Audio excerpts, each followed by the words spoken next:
Have you ever noticed how achieving something you've long desired often brings an initial rush of happiness, only for it to fade faster than you expected? Maybe it was landing that dream job, buying the latest gadget, or finally reaching a long-awaited goal. You felt elated, accomplished, even invincible, and yet, weeks later, the excitement diminishes.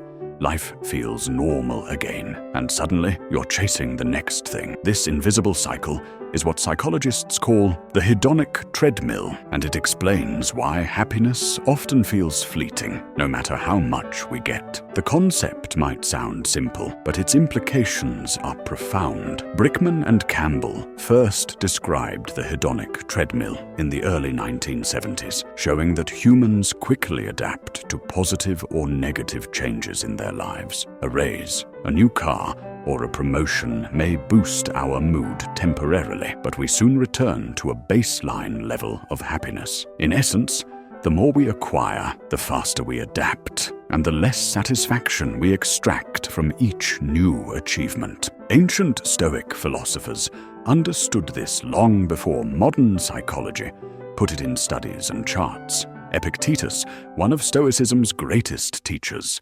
emphasized the importance of limiting desires and cultivating internal contentment. Wealth consists not in having great possessions, but in having few wants, he said. Stoics recognized that if you depend on external circumstances for happiness, you will always be at the mercy of events beyond your control. Happiness, they argued, must be cultivated from within. Imagine the hedonic treadmill as a real treadmill at the gym. You run, you sweat, you put in all the effort, and yet, from an external perspective, you don't move forward at all. The scenery remains the same. The faster you run, the more exhausted you feel, but the landscape never changes. That's exactly what happens when we chase external achievements for happiness. No matter how fast we run toward success, the internal satisfaction we seek slips away as quickly as it arrives. Daniel Kahneman, in his groundbreaking work on behavioral economics,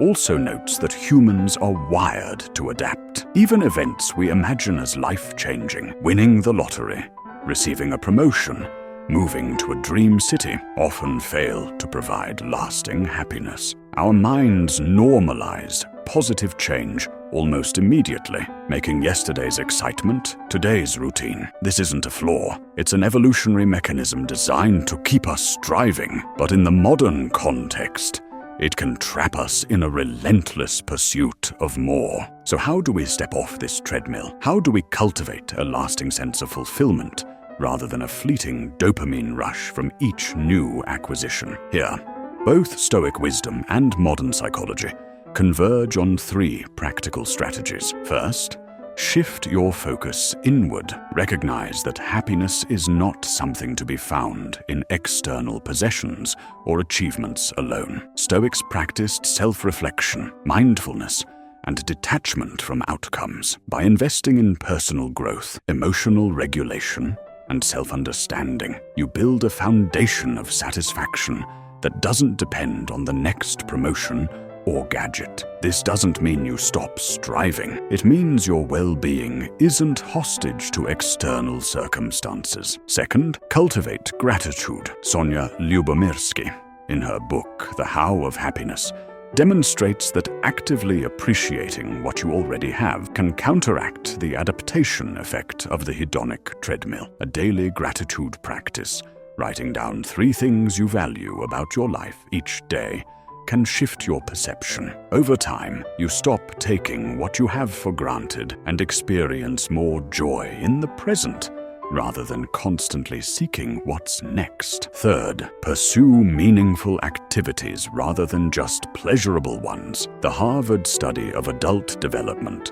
one of the longest longitudinal studies on well-being, consistently finds that purpose and connection, investing in relationships, community, and personal passions predict lasting happiness far more than material success. When you anchor your life in activities aligned with your values, the hedonic treadmill loses its grip because fulfillment comes from engagement and meaning, not external accumulation. A real-life story illustrates this clearly. Consider a friend who worked tirelessly to achieve a high-paying job in finance. The day he got the offer, he was euphoric, but within weeks, the thrill faded. The long hours, the stress, and the endless pursuit of the next milestone left him drained and anxious. Then he started volunteering at a local youth mentorship program. For the first time in years, he felt energized, purposeful, and genuinely happy, not because he had acquired something new, but because he was connecting with others